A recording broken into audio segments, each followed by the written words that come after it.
Firstly, General Chauhan has stated that the political mandate was very clear, and hence they could go forward and be decisive in their actions. Their actions were to establish a new red line against cross-border terrorism. So that's what's looking at for the armed forces, that they will have to establish a new red line across cross-border terrorism.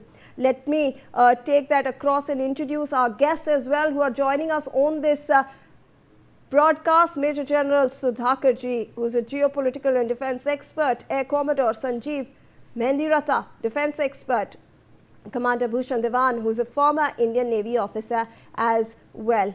So let me first, go across and speak to Air Commodore Sanjeev Mendiratha on this. Sir, I want to first of all start off this discussion with how armed forces morale and their operational tactics can be also decided by the political mandate, by the government at the center.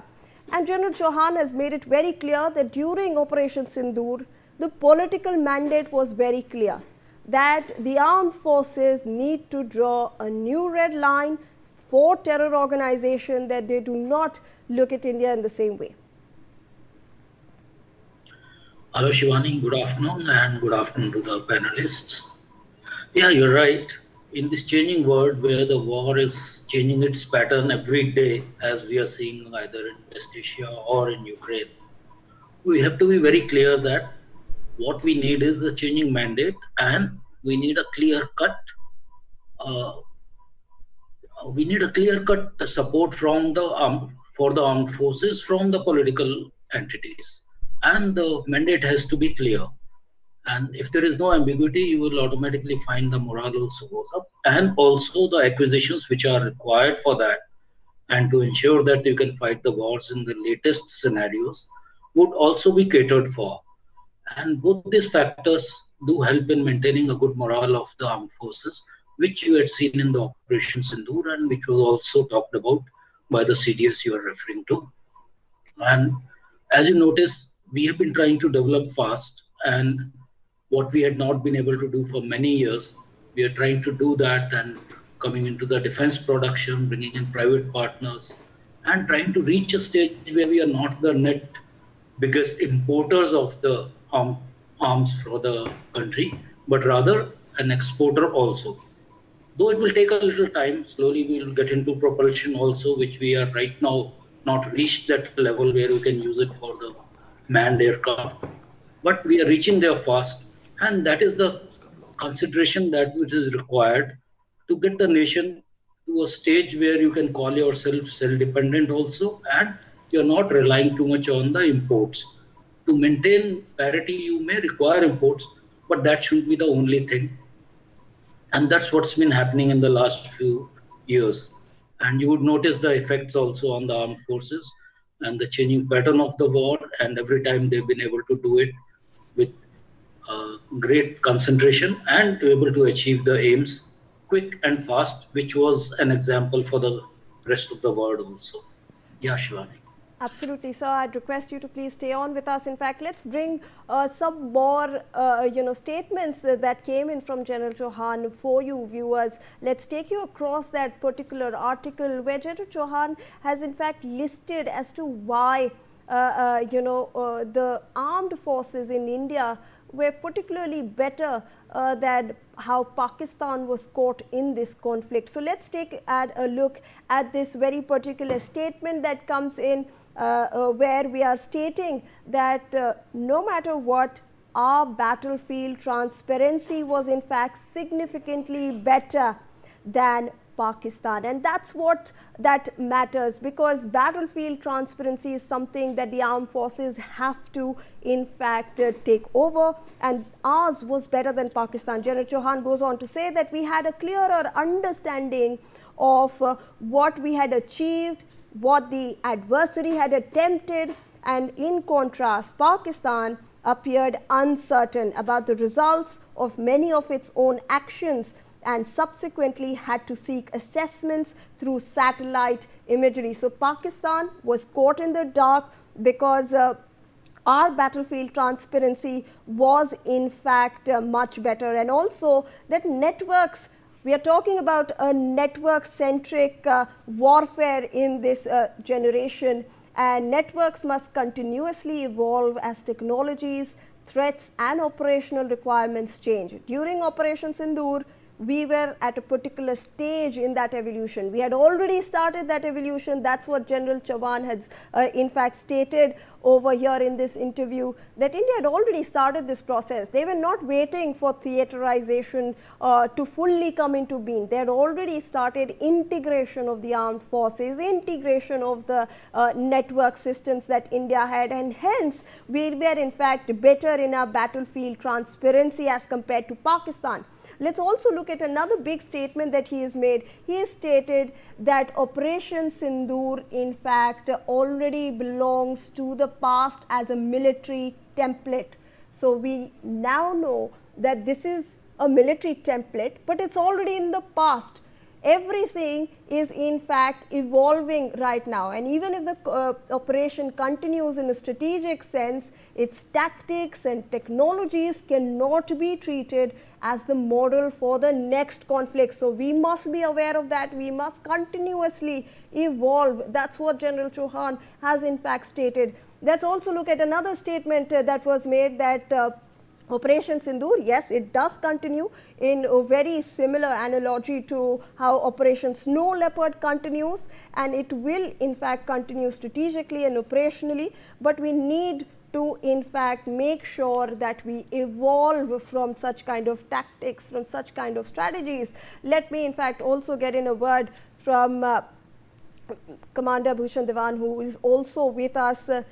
Commander Dewan, I want to understand from your perspective, when we are looking at these statements, that yes, Operation Sindoor, we were better, our battlefield transparency was better, but we need to look that as a military template of the past. We need to be aware of how this conflict is constantly evolving, how our strategies, how our tactics must also evolve with the times. Sure, Shivani. One immediate thing which comes to one's mind when talking about Op Sindoor, it's more than a year now. At the time of Sindoor underway, and even few months thereafter, or a few quarters thereafter, Pakistan was going gung ho, gaga, ha ha. We have won over India. But it is now when the dust is settling down, not only Indian armed forces, even Pakistani armed forces and the world realizes that by trying to make a lot of hoopla, it doesn't make sense. Facts speak for themselves, and when they sink down, it brings about a credibility to the whole situation. All the foreign media is definitely reporting the success of Op Sindoor in many ways. Number one, integration.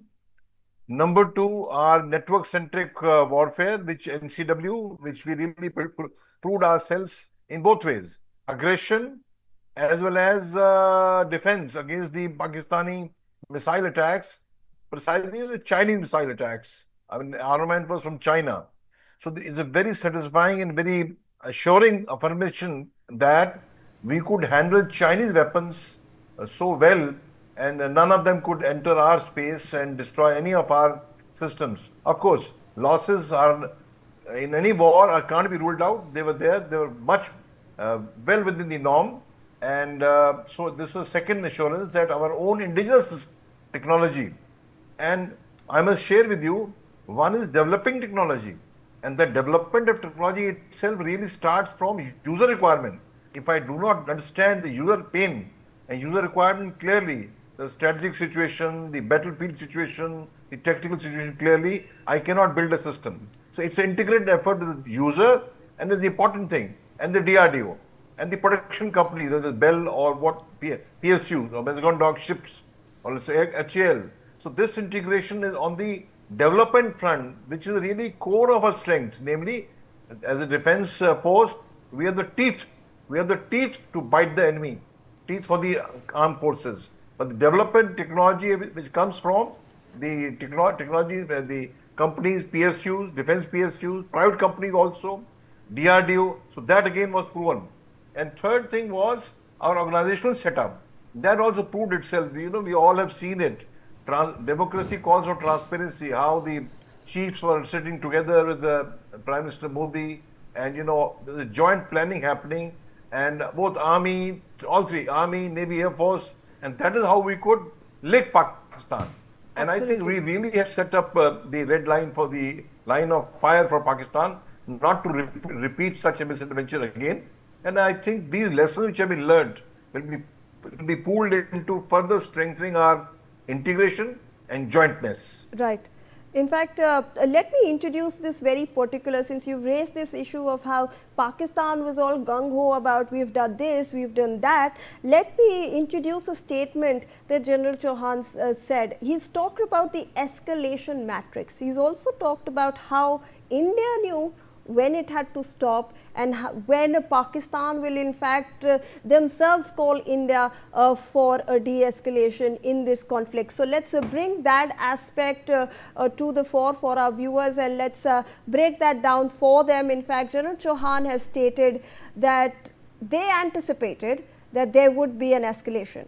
And when the terrorists struck targets on 7th May, we were conveyed a message to Pakistan at approximately 1:30 a.m. before issuing the PIB release. So before they issued a release to the public, they in fact also conveyed a message to Pakistan. They informed them that India had struck terrorist infrastructure, that action had been very precise, and that collateral damage had been avoided. So India was very clear on its mandate: terror infrastructure attack and collateral damage had been avoided. We also made it clear to Pakistan that if they retaliated, India would respond, and that's the response that Pakistan would not be happy to see. And remember that he's also mentioned that Pakistan could not respond symmetrically because India does not host a terrorist infrastructure. So Pakistan found itself in a sort of a situation, in sort of a pickle, because we only attacked terror infrastructure, and if they did attack India, or they would in fact then India assess that they would in fact target our military assets, and if they did so, they would have to respond against its military targets as well. So this could develop into a competitive escalation, which would have to be controlled and terminated at an appropriate point. But what remains is that India had then entered the talks from a clear position of strength. Commodore Mehndi Ratta, I want to also understand how important is that we are seeing conflicts like the Russia-Ukraine war. We are seeing US-Iran-Israel conflict. It's been going on for months. The Russia-Ukraine war has been going on for years. We seem to not find a solution to that. However, India knew what the permutation and the combinations are.